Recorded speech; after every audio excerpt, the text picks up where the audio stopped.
Assalamualaikum warahmatullahi wabarakatuh. Saya Yusti Arilita dengan NIM 192231010. Di sini saya akan menjelaskan literatur review saya terkait diet quality dalam survei konsumsi pangan.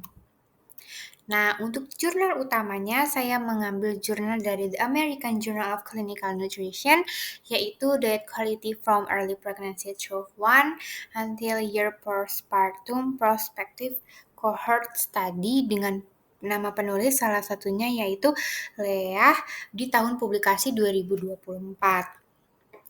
Nah, untuk latar belakangnya sendiri, kualitas diet selama kehamilan hingga postpartum ini sangat penting untuk kesehatan ibu dan anak.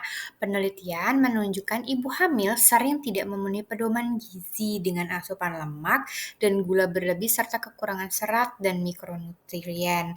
Untuk diet quality-nya sendiri, yaitu seberapa baik pola makan seseorang memenuhi rekomendasi gizi, mencakup kecukupan nutrisi, keragaman pangan, dan moderasi. Lalu untuk HEI atau Healthy Eating Index ini adalah instrumen tervalidasi untuk mengukur kepatuhan terhadap Dietary Guidelines for Americans. Dan HEI sendiri terdiri dari 13 komponen, yaitu 9 adequacy dan 4 moderation.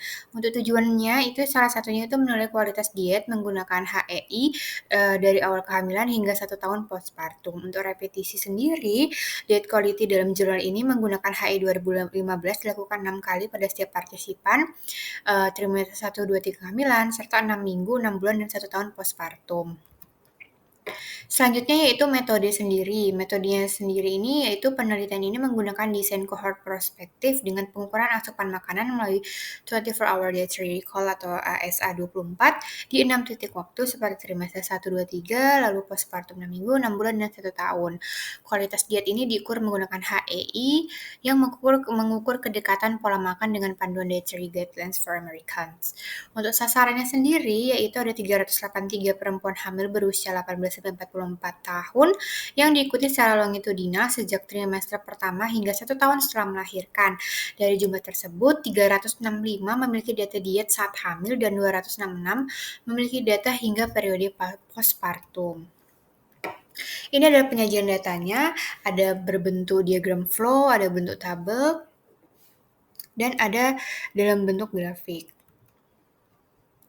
Untuk hasil pembahasannya ada 4. Yang pertama, untuk skor HEI 2015 stabil dan rendah, di mana kualitas diet tetap rendah sepanjang kehamilan hingga 1 tahun postpartum dengan skor rata-rata sekitar 61 atau kategori D tanpa perubahan berarti antara trimester maupun saat postpartum.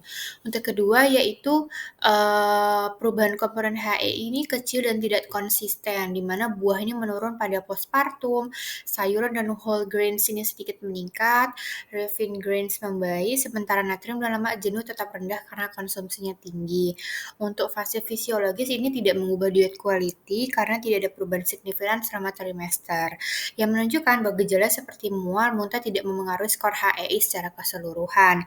Yang terakhir, untuk hasil pembahasannya itu perbedaan skor HEI dipengaruhi faktor sosiodemografi, di mana skor lebih tinggi pada perempuan berpendidikan tinggi dan tidak merokok, tetapi lebih rendah pada ekonomi rendah, penerima bantuan atau BMI lebih sama dengan 30, dan ibu yang menyusui kurang dari 12 bulan. Untuk validitas dari jurnal ini atau dari HEI-nya memiliki validitas kuat karena komponennya ini mengikuti guidelines for American, dan dalam studi ini dihitung dari recall berulang menggunakan ASA24. Pengguna recall 6 kali yang dianalisis dengan metode NCI-MCMC ini membuat estimasi usual intake lebih akurat dibanding recall tunggal. Food recall ini hanya memberi data asupan, sedangkan HE ini mengubahnya menjadi skor kualitas diet yang komprehensif sehingga lebih valid untuk menilai diet quality secara keseluruhan.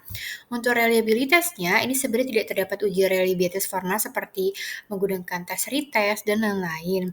Namun, penggunaan metode National Cancer Institute atau NCI-MCMC ini membantu menghasilkan estimasi usual intake yang lebih stabil sehingga skor HE ini dihitung memiliki konsistensi internal yang baik. Nah, ini ada kelebihannya, salah satunya HE ini digunakan sebagai indeks valid dan lengkap untuk menilai kualitas diet berdasarkan 13 komponen. Kekurangannya itu HE ini bergantung pada recall sehingga rentan ketidakakuratan dan kurang mencerminkan pola makan jangka panjang. Lalu untuk mengurangi biasnya itu salah satunya yaitu menggunakan recall berulang pada beberapa titik waktu agar variasi harian konsumsi tertangkap dan skor HE-nya lebih akurat. Oke, mungkin ini adalah daftar pustaka atau daftar pustaka dari jurnal utama saya.